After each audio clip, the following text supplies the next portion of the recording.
So we took a little break. So we've got some brews that we can have while we're doing the interview. A little bit of hot chocolate. Nice. So this is the next question for you, Lennox. Alright, hit me. So, what do you think about the government's attempt to try and get people to lose weight, and how it's affecting anorexic people? Because there's been a bit of controversy from the anorexic community that encouraging people to lose weight will affect anorexic people as well. So what do you mean, encouraging people to lose weight will affect? Okay. Yeah, because Boris was saying because he's quite overweight, he wants other people to lose some weight. But then anorexic people think it's going to backlash on them because they'll have negative feelings and want to lose weight. I get you. I think Boris is coming in with good intentions. He's just saying, he's just recommending everyone should exercise, boost your immune system, get healthier, and put yourself in a position where you're the best. You put yourself with the best chance of defeating the virus if you do catch it, unfortunately. But I think in terms of anorexic people, I think Boris is only advising. He's not saying you should exercise. You know what I mean? It's just if you see the news, it said recommends. So I think it's not like he's forcing people, if that makes sense. Yeah. He's not saying you should exercise. Obviously, it's good for everyone to exercise. Yeah. Everyone should get fit. Exercising doesn't mean eating less or eating more. You get what I mean? Yeah. It's kind of like balancing your diet, exercising, getting fit, etc. So, no, I think the backlash. I think it's mainly due to social media. Yeah. I think social media had a strong role to play because if you see many people doing something, then you're kind of influenced, to kind of do that as well. That makes sense. So I think social media has a bigger part to play. To be fair, yeah. What is your type in terms of looks and personality for when you go out with? Dang. Dang. Let me have a sip to this one. Dang. It drips in your mouth and it's so sweet. I'll put that out of context. In terms of my type, dang, I don't really know. I guess someone who's funny, someone who can make me laugh, someone who's smart as well, someone who's driven as well, has ambitions, someone who knows what they want in life and is comfortable with themselves, has accepted themselves, Yeah. They're not trying to be anyone else, they're not trying to be fake or anything like that. And someone who gives out good vibes, someone who's happy, someone who's upbeat, someone kind of like that, someone to feed energy off. I think that'll be good. And someone who can keep me in my place because sometimes I can be a bit mad and do some mad stuff. But someone who can hold me down. I think smoking those mass papers. I think that'll be best. What in terms of looks, do you have a certain type there? Look, not gonna lie. Oh gosh, I'm trying to keep this PG. You don't have to talk about the thing I'm thinking you're thinking about. Yeah, I know what you're thinking about.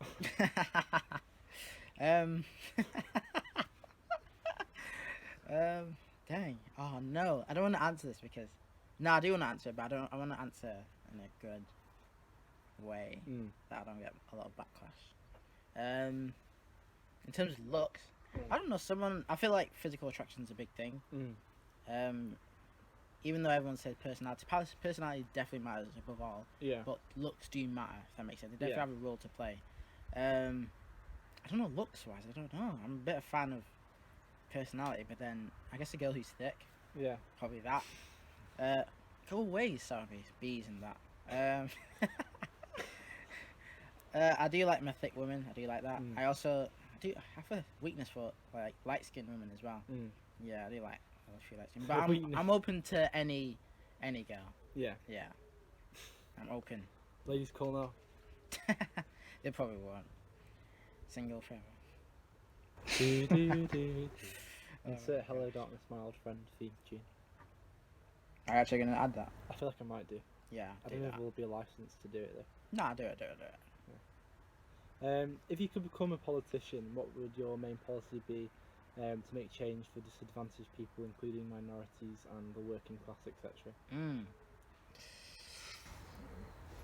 Dang, that's such a deep question. Because it's like, it's pretty much saying, what would you change about... It's kind of like, what would you change about our system? Yeah. Dang. More opportunities for minorities and people from different backgrounds, I'd say. Try and solve the discrimination that may be behind, businesses, or that, that prevents some people because of their backgrounds getting a job. Yeah. I feel that needs to be looked into a lot more. Also in terms of like the prison system as well, like the rehabilitation system they have in place. Yeah. I feel like that should be, enhanced a lot. Especially because when people come out of prison, they struggle finding jobs and they have less job opportunities. And they come back, don't they? Exactly, yeah. So I feel like they should have an equal chance to be a civilian again, because that's what rehab is, right? Welcoming them back into society. Yeah. So I think that needs to be adjusted, and yeah, work on equal rights as well. Yeah, yeah. Right, this is quite a deep question now. Have you ever been in love? What type of love though? Because Romantic. I have love from like family, friends. A romantic love I'm referring to. Romantic love. I've ever been loved before. Love's a big word. The L word, as people say. No, I don't think I have. Well, oh, shit. What if the person? Oh gosh. Have I been in love? I'm gonna say not yet. Okay. I'm gonna say yeah. Because when you're younger, you don't really know. I feel like you don't fully know what love is. If that makes sense. Yeah. But I feel like now we fully know what it actually means to actually love someone. So, yeah, not yet. Not yet. Not yet. This isn't on my like question sheet, but I'm just kind of generally interested. I feel like maybe this will be a bit controversial. Yeah. Sorry, I don't know why my legs are so high. Anyway. They're not even like my length long. But, anyway. I feel like I don't know if people would agree with me on this, but like I think women, when you like say, do you want to be like relationship status? I feel like it kind of means more to them than men. Would you agree? In terms of like saying, do you want to be my girlfriend? Yeah. I feel like it kind of. Yeah, definitely. I feel women are very emotional creatures. Very sensitive, more sensitive than men, I'd say. So yeah, I'd definitely say it matters a lot more to them than us. Not saying it doesn't matter to us, because obviously it does, right? But to women, I think it's more deeper in terms of like the emotion that they have behind it. Yeah, for sure. Yeah. Oh yeah, and then another one. I'm kind of like spitting ones that are linked. So my media sources tell me that you've watched Love Island. Do you think it's cute or pretty stupid when they do the little I want to be your boyfriend, I want to be your girlfriend thing? And it's like they do a massive kind of ceremony thing, and they surprise them with like different messages. Do you know what I mean? When oh, you mean okay, yeah. They don't just ask them; they do like a massive like thing that everyone sees. I think but I feel like that corresponds to in real life sometimes. Do you know what I mean? People do that? No, because like let's say, obviously it's completely different, but like when you propose to someone, it's like a big occasion. Do you know what I mean? So it's like grand gesture. You want to make it a grand gesture to make the moment as special as possible, and they're on TV, so they have eyes on them. You know what I mean? So they need to make it as grand as they possibly can. So, there's obviously some people that are just doing it for attention, whatever. But there are. I think most of them, or I'd hope most of them anyway, have good intentions. Just want to make it more special for the girl. 100%. Nice. People would probably disagree with that, but that's my opinion, isn't it? I think there's a lot of controversy around Love Island as well, with like the suicides and stuff like that. Yeah. Do you believe that like they just need to change how it's like formatted and stuff like that to make it like more like suitable for the like people involved in it and stuff like that? And what I'm also interested in, even though you're not like necessarily comfortable with like gay relationships and stuff, do you still believe that they have the right to have reality TV shows like Love Island? Do you believe that there should be like a gay Love Island? Yeah, definitely. I think, why not? You know what I mean? I feel like the more the better. More variety for people. And also, I feel like it'll be like a good representation, you know, for people in the LGBTQ plus community. It'll kind of make them feel like they're more part of the community. You know, I feel it will make them feel more welcome, if that makes sense. So I feel like yeah, definitely, why not? I think as well. I think they acted a bit on the mental health because they've got like therapists in the villa now. Apparently, Yeah, they can talk to them about that stuff. yeah. So I think they have to do 10 sessions or something. So Or in the villa. in the Whilst villa, they're doing their time. Oh, okay. or after, but they've got 10 compulsory ones that they have to do. Yeah. So at least they stepped up on that front. Yeah, definitely, because you know they're on TV. A lot of people eyes on them, especially social media. Again, has Hard. a huge role to play. So some of the backlash they get is pretty bad. So yeah. Also, you hear like when they like the phones are locked up before they go in the villa. When they come out, like loads of likes, loads of followers as soon as they come out. Crazy, yeah. Mad. Madness. I wonder what it must feel like. You just start from like 20k followers and then you come out and you've got like 1 million, like mad. I think to them it's kind of like makes them realize how popular the show is and how give them an indication of how many people actually watched it and were watching them what they did. So dang, it's kind of mad. Do you think some people are on there just for the money and the fame? Some people definitely, but they've put themselves in that situation. You know what I mean? They know they're going to get attention. They know, you know, they're going to get, you know, a bigger audience, especially on social media. So yeah, I think they're well aware of that. It's good for them. It's good for their careers as well. But yeah, there's definitely some people who are just in there for the money. They're not really there for the purpose, which is to find someone. It's called Love Island for a reason. But you know, yeah. And then final one, I don't want to turn the viewers off too much by so many questions, but just thought of quite a few. What do you think? Unfortunately, Caroline Flack committed suicide a while ago. I think it was during lockdown, wasn't it?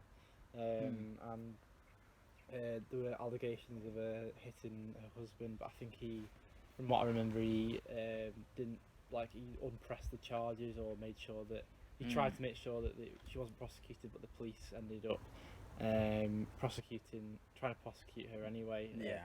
Wanted to take her to trial and stuff. Do you think that after he tried to drop the case, that they should have just backed off from trying to prosecute her? Yeah, definitely. I feel like obviously couples fight in general, but the only reason she got so much backlash is because of her, you know, of her position. You know, she's someone who's fully well known around the country, if not globally.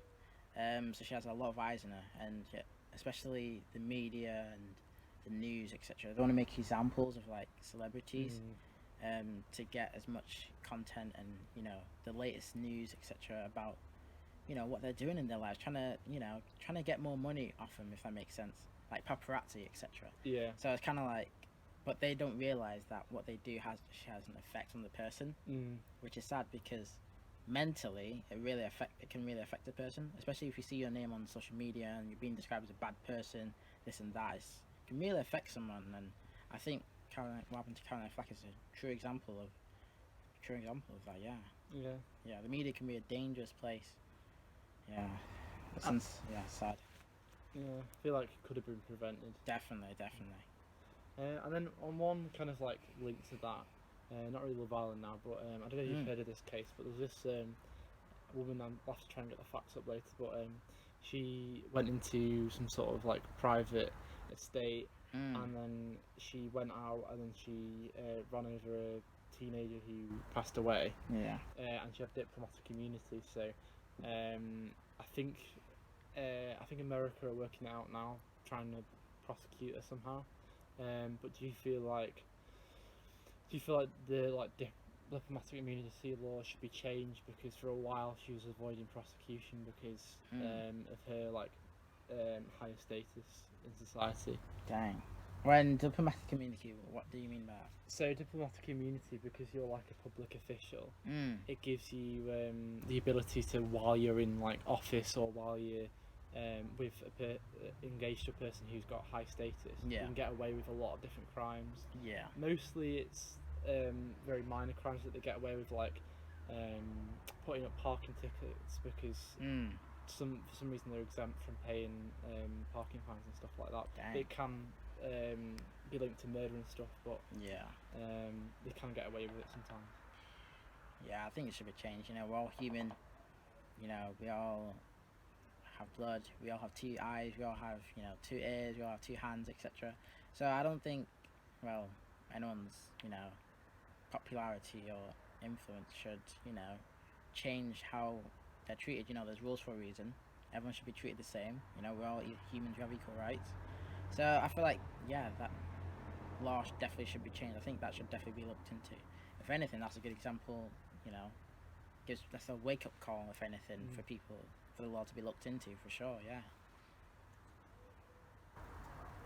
Yeah, okay, this is an interesting one. Mm. Do you wish you could have been more relaxed, more rather than working hard for exams? And I don't mean like because of the COVID thing. Let's say go back to AS year 1. Do you wish you could have been a bit more relaxed with things? So it's like if I went, it's kind of like if I went back, how would I want to be more relaxed? Yeah, Yeah. working slightly less hard. Problem with that, I'd like to say yes because it would have made life a bit easier, and I probably would have had a lot more time in my hands. But then again, if I was relaxed and content, let's say, maybe I might not have done as well as I did. So I definitely, if I could go back and I was more relaxed, but then assured to get the grades I got, definitely. Yeah. You know, because I'd have more time in my hands to enjoy other people, you know. But nah, definitely not. It's something I can look back on. You know, part of my journey, working hard, something I'm proud of, and you know, it paid off. So, nah, I think working hard, you have to for anything in life. So, I feel like me working hard, it was a blessing. You know, so I can apply that to my everyday life. So, yeah. Good answer to that. Thank you. Are you excited for university? Yeah, I'm excited. Yeah, I'm excited. Yeah, I know. Obviously, there's gonna be a course. My course is hard as any course is. Let's say, it's gonna be a tough journey. I know that for 3-4 years it's gonna be quite rough. But you know what? It's the journey. You know that we look back on and we'll laugh at. You know all the times we had. Or the people that we met, you know, be good memories we'll make out of it. So I'm definitely excited, especially to go out clubbing, nights out with the boys, with the lads. Lads, indeed. It's gonna be sick. It's unfortunate that freshers event may not happen this year. Hopefully, it's been said. I don't know if it should. It's been said that it's like socially distanced and try and do things to me. It's just hard, isn't it? Because I think it would be hard to get the same experience. Yeah. But we'll see what happens, hopefully.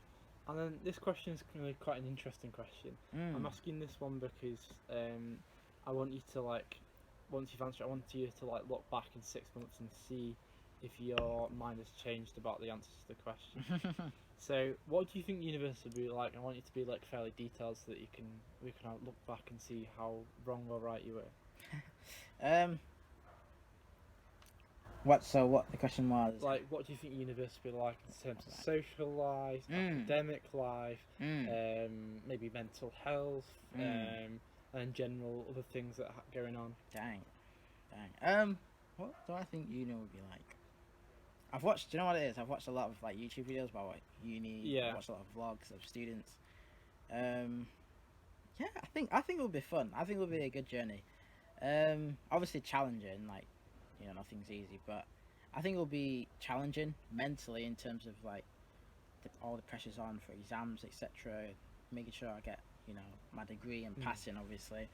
But obviously it's going to be ups and downs with every journey. But I think it's going to be fun, especially socially. I'm going to meet a lot of new people. I'm going to learn a lot. I'm going to meet people from various different backgrounds. You know, that's a blessing itself. I'm expanding myself. I'm going to become more open-minded. I can learn, as lots of people say, you can learn a lot from anyone. So I think it's going to be good socially. I'm going to make a lot of new friends for life. You know, people say that when you get to uni, you know, make friends for life there. You potentially meet the one at uni.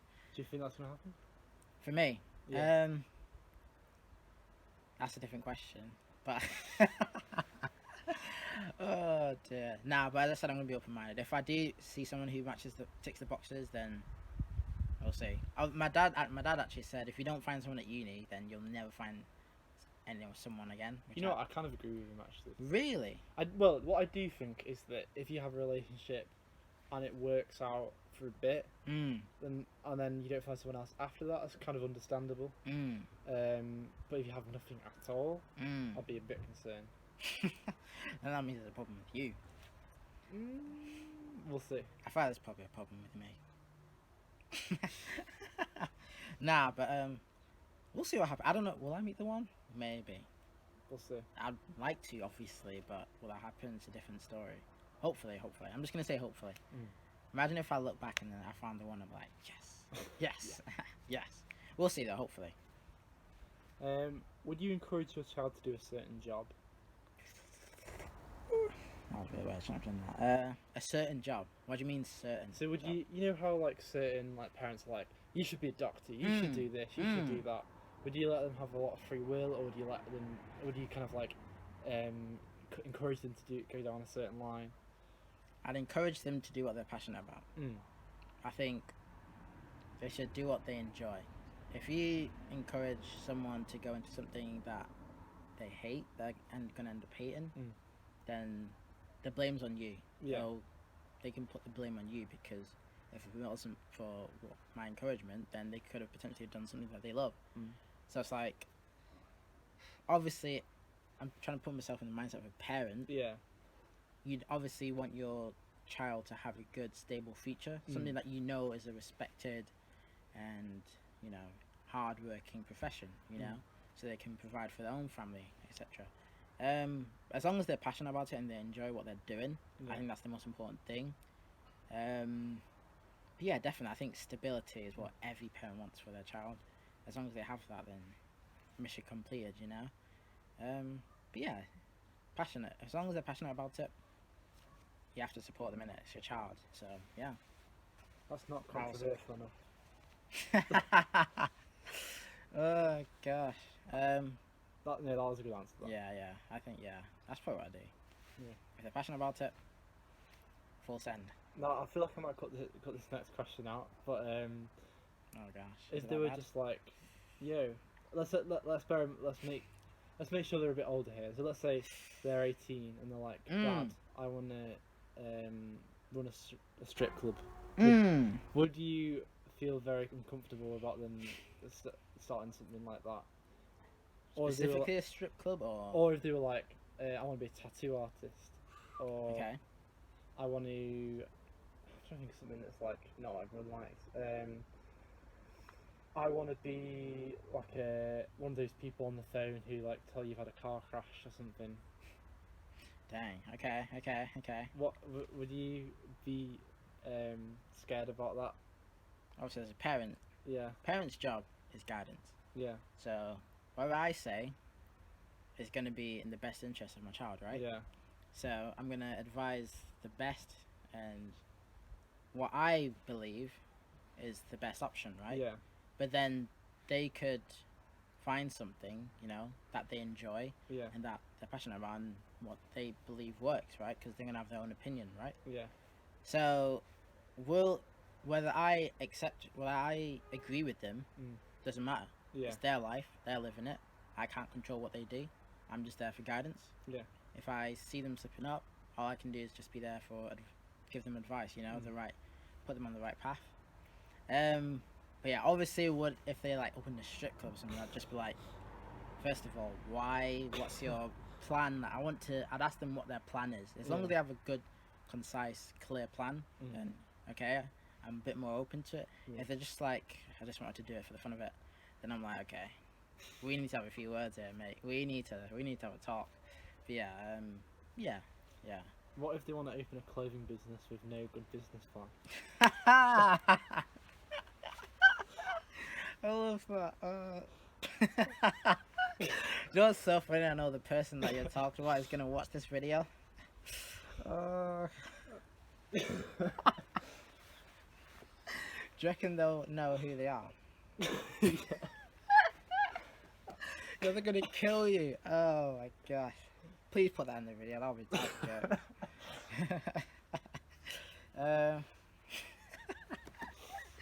What if they have a plan out of Columbus? I think plan. As long as they have a plan, they Yeah. need to make sure they have a good, concise plan. If they have a thought process behind it, definitely. Then I've got more confidence. Like, okay, you actually know what you're doing here. If they're just like, I don't know, just something I thought off the top of my head, and I'm like, okay, but let's dive into it a bit more. Let's actually get into the juicy details, But yeah. I think they should have a bit more of a plan. Definitely not try to ruin their futures. What's one thing people don't know about you? Dang. That I'm a massive introvert. Interesting. Because I remember that when I mentioned it to you, you said you don't think I'm an introvert. But when I'm like in public, well, when I'm by myself in public and I'm just walking around and I have to get something, I get bare anxiety. Like I get very anxious because whenever someone looks at me, etc., I always feel like I'm getting judged instantly. Yeah. But that's not always the case because people are gonna look at you anyway, regardless, just to kind of acknowledge your presence, if that makes sense. But I'm just scanning around the room, just like exactly, just looking around. But I always see it as like they're judging me. Yeah. So I get bare insecure about it. Yeah, I'd say that's another thing. Yeah, I'm bare insecure. I'm actually a lot insecure. Yeah. How's it? But when I'm around my friends, I am the most confident person I think you'll ever meet, for real. Yeah, I'd agree with that. I'm always bursting out jokes. I'm always like, I'll do whatever. So I can speak to anyone, boy or girl. If I see a Fitbit and I'm with my friends, I'm there. You can ask Kian and Leslie. They were there to witness that. But when I'm by myself, that's when I get anxious. That's when I, start to overthink things, and that's when, the anxiety builds in, the insecurities. But yeah. When I'm at home, I'm chill. Yeah. Because I'm in my own little space, own bubble. I'd say that's it. I hate confinement. I hate that. I can't. I'm not a fan of that. But yeah, I'm mad insecure, man. So my new source, Josh Moles, has told me that you've moved into your own flat. Do you feel like it's kind of? I know it's not. I don't know if this is the right word, but easier in some ways because you can kind of just like. I feel like when everyone's alone, they can be a bit more themselves sometimes. Do you kind of like that now you're in your own flat? So, oh damn, people are probably wondering why do you have your own flat now? There's obviously reasons why I had to do what I did. Yeah. Well, I'll dive into them. That's probably a story for another day. But yeah, it's good. It's like I feel like I'm maturing because I have more responsibilities on my plate. I have to take care of rent, bills, etc., food. I have to make sure I manage my money wisely as well. I fully appreciate, I understand the value of money. Yeah. Which is very important. Because when you're young, you just if you get a tenner from your parents, you just like to buy, go out and buy whatever, But I'm learning to be more smart with my money. Everything I do now is smart. I have to have a plan behind everything, If I put my money into something, I have to make sure it's going to good use. So for example, driving lessons, I'm paying for that. I know money's going out, but I know it's for a good reason. That's going to be beneficial for me in the future. So stuff like that, yeah. And being in my own space as well, I'm starting to learn more about myself, just enjoy kind of my own company. And as I said about the anxiety and stuff, I think me being alone is really helping me boosting my confidence as well in myself. Yeah, I'd say so. I have more time for my mates as well. Yeah, it's good. Get to make my own decisions and learn from my mistakes as well. I have a lot of time for self-reflection as well, which is very handy indeed. Yeah. Now this is one of the questions that I've nicked off the Vogue website. So I don't really like it myself, but you go ahead and answer it. So, Hashtag Team Vogue. Sponsored. What's your favourite time of day? Favourite time of day? What do you mean in terms of morning, Morning, afternoon, evening, afternoon. Favourite time of day? In the morning, just me waking up, eating breakfast, chilling a bit, I guess. But I'm knackered at the same time, so it's I'm starting to get back on my feet. Afternoon, you have lunch, etc. You're a bit more awake, have a bit more energy. Evening, I don't know why, but I really like going out at evenings. I feel like going out when it's like nighttime is like prime. I feel like I get a bit more of a buzz about it. I feel like it's not good to go out at 1. You mean 1 a.m.? No, 1 p.m. or 1:30 p.m. or 2 p.m. Yeah, exactly. Like going out in the morning or like 1 p.m. That's way too early. Like And people who do who that, does that? I don't know. People who do that are wrongins. people who suggest that are just really Yeah, I know. annoying. People who suggest that are really messed up. Nah, but on the real, I prefer going out at night. Favorite time of day though, I'm gonna say afternoon. I might say between afternoon and evening, between them two, because that's when I like go gym. You know, obviously it's when you have tea as well. Like, oof. And I feel like that's when most of my mates are available as well. So yeah, I do enjoy evenings, and that's when I watch movies and have a relax, proper chill out. So probably I'd probably say afternoon, evening. And that's when you're most likely to go out, I'd say. Yeah. Well, normal people, anyway. Alright.